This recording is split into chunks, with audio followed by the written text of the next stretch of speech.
You got Kirk helping. For sure. You got another chair? We own him. Oh.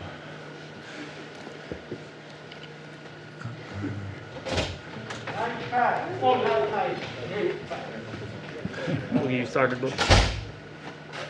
All right, Book. First up is going to be Nick King with Channel 3, Channel 5.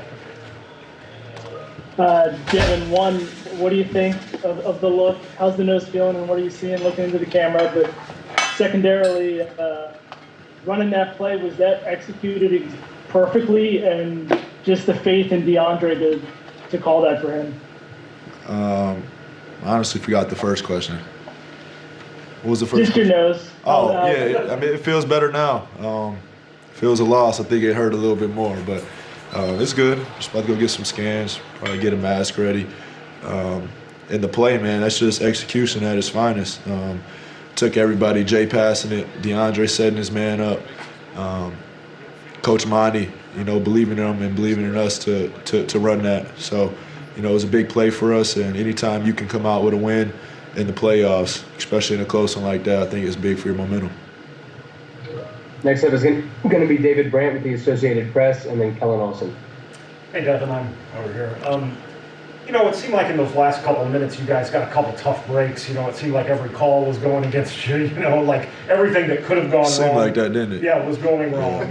But you guys never see that upset. You know what I mean? You always. What does that say about this team that you guys still managed to find a way to pull it out? I mean, that's just the name of this team. You can't change a call after it happens. You get one challenge. We use that early, and you kind of just have to deal with it. If you put your energy in the wrong place of, trying to justify what happened two or three plays prior, you're letting your team down. So, it's next play mentality. Next up is Kellen Olson with Arizona Sports, followed by Gina Mizell. Hey, Bo, good to see you. What's up, man? Appreciate it, brother. With the lob, you were here for Tyson's. You were the only guy left from that team. I remember after the game you said you thought Jay was crazy when he first did it in practice because you didn't know the rule. You know the rule now. When you set the screen, or are you're in the position to? Did you think DA was good once he set it? Yeah. I mean, that was our only shot, like you said. When Tyson ran it at first, I think that was 4 or 5 years ago now. I learned that rule, and I think it's something that a lot of people don't know. Even talking to Rondo at half court after the game, he was like, "It don't count." I'm like, I've seen this movie before. It counts. It counts. So, it's incredible play, incredible execution on all ends. But again, Jay Crowder, that's a tough pass. Next is Gina Mizell with Suns.com, followed by Rachel Nichols. What's up, Buck? What up? What up? You too. Just when the officials are reviewing the play, even though you knew in your heart of hearts that it did count, it felt like that review, I'm sure it seemed like an hour or longer. Just what is going through your mind just while that's all taking place and before it's confirmed that it was good? I knew the game was over, but we just want to stay composed. There's some extra hoorah going on the court, the plays, defense, all that, and Maybe take us through that from your end and setting that screen. Yeah, just understand how teams are going to guard. I know they're not going to leave me, so any type of hit that I can get that make them change direction and give DA an ounce of free space for a chance to go get it. But again, he had to set up his man for me to be able to get a hit. And I know I keep saying it, but Jay Crowder's pass, like that's a tough pass to make, for real. It is, and he did that, so that's very impressive. And then for you, Cam, you watching it, or was it in slow motion? Yeah. Yeah, when I seen the ball go, I'm like, man, DA just dunked it. But piggyback off to when you was talking to him, man, at the end of the game, you can get away with a lot of stuff. That's unselfish play by him. That's big time. That's big time. He sacrificed, made a screen, somebody else scored. A lot of players won't do that. That's in his position. So kudos to him. He big time for that. Next up is Dave McMiniman with ESPN, followed by Sam Amick. Yeah, that's a quick one for both of you. Devin, do you know how many stitches you got? I think it's just 2 or 3 up here, but I'm cool. Yeah. And Cam, you've been capitalizing on this opportunity ever since you joined the Suns last year. Tonight it's not just a playoff career high for you, but a career high NBA-wise. Mm-hmm. what was your mindset coming into this one with Chris Paul out, and how did you capitalize on it? Honestly, it's just hold it down for C. Really, it's Straight kind up. of crazy. But I'm just trying to hold it down until C get back. And if it mean me scoring, I'm willing to do it. If it mean me pass, my only thing, no turnovers. That's all. I'm good. I'm trying to keep that same identity because I'm the point guard. So I just try to come out there, hold it down for C, play my game, and just live with the results. Next is Sam Amick with The Athletic, followed by Mark Spears. One for both of you guys. Devin, you got physicality that's playoff basketball, and then you got stuff that's extra. Which one is this? Yeah. At the end there, when you're talking to Rondo and Cousins, I mean, what's the message when you know this thing's over and they're going home like this? I was just saying, go Big Blue. It was my Kentucky guys. That's all that was said. Yeah, right. Go Big Blue. Which physicality was it? I mean, that's for you guys to decide. I know, they're an aggressive team. That's how they guard. And, it's not just Pat Bev. All those guys, they're athletic wings. And watching their previous series against Dallas and Utah, switching everything and, trying to turn teams over. But, we're figuring it out. And we just have to stay aggressive, stay with what we do. Like you talked earlier, whether it's basketball players or not, we got to move to the next one. We're not the one making the calls. Cam, real quick, with CP, we know how he talks to everybody. You're going to hear him whether you want to or not. His leadership's been huge with this group. I mean, have you been talking to him on the side at all as you try to fill those shoes right now? For sure. I talk to C every day. I'm trying, like I said, I'm trying to hold it down. Trust me, C's calling. I probably got a missed call already. C gonna call, but that's what he do though. That's why he is who he is.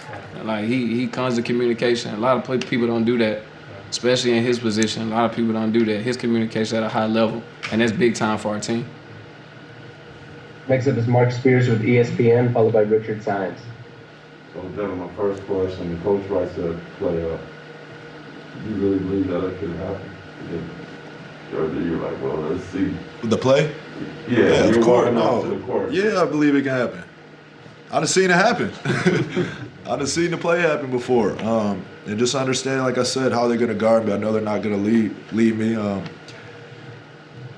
Yeah, I believed it 100%. And then also, you had some words for DA after the game. What were you words for? Man, it's after every game with him, man. I don't want to get too ahead of myself, but, his growth just continuously through every game from game one of the playoffs. I feel like he flipped the switch and he turned it on, and he doesn't want to look back, and he feels his confidence is there, and he understands how much of a force he is, and I think he's figuring out his capabilities of being able to move, being able to guard, and at the same time setting screens and being in the right place. And tonight he mixed in his mid-range too, so he can give it to you all type of ways.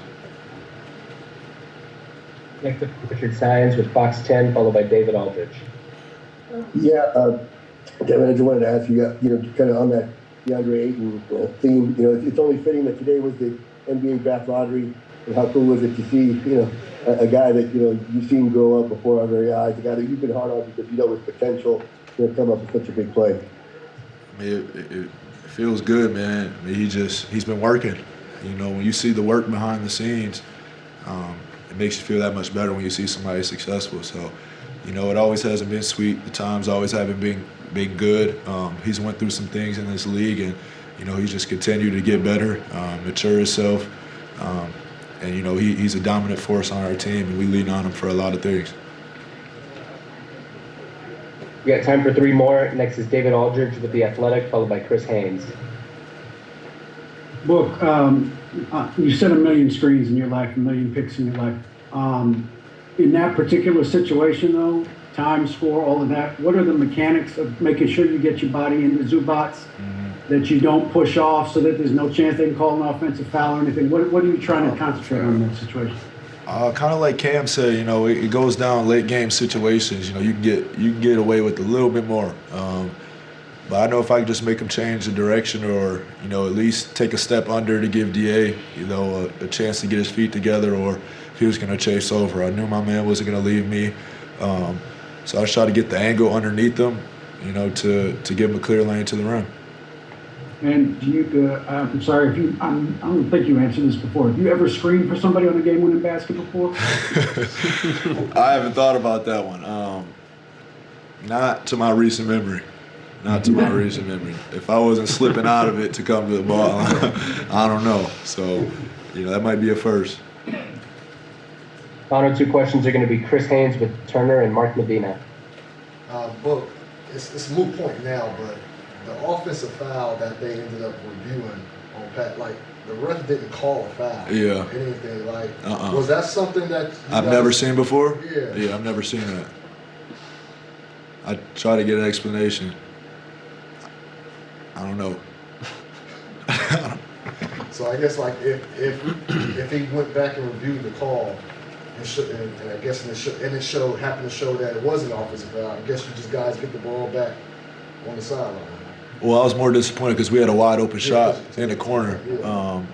And even if we got the ball back, you let them set their defense when they just made a miscommunication that would have resulted in an open shot. So, we all need to work.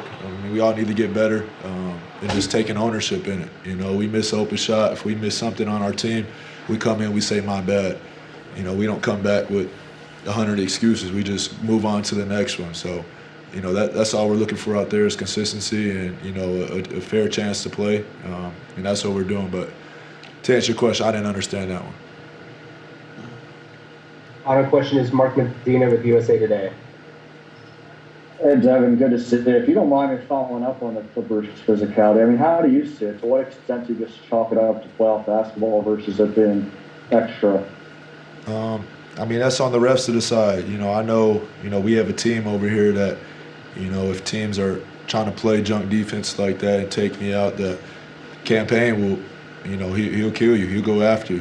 He's not scared of the moment. He's not scared to go make a play. So, there's a lot of denying, picking up full court, and I feel like that opens up opportunities and space for other people to get it going. And, that's what we've been banking on all season is that, we're a complete team, with depth. Even our players that haven't got a chance to get in the playoffs can play. And we get after it every day as a team, and, we don't care who gets to shine. All we care about is what we did tonight. All right, thank you for the time, fellas. Appreciate it. Appreciate it. Time for Fight for Victory presented by Modelo. Cameron Payne with a career night, 29 points. It's the most he scored as an NBA player, regular season or postseason. 12 of 24 from the field, also had 9 assists. So in other words, kind of a Chris Paul-like night for a guy who was on the street, as we say sometimes, last summer before the Suns brought him in for the bubble. Well, he's different than Chris Paul. You think about Chris Paul as more of a mid-range player. Cameron Payne is either going to shoot the three or he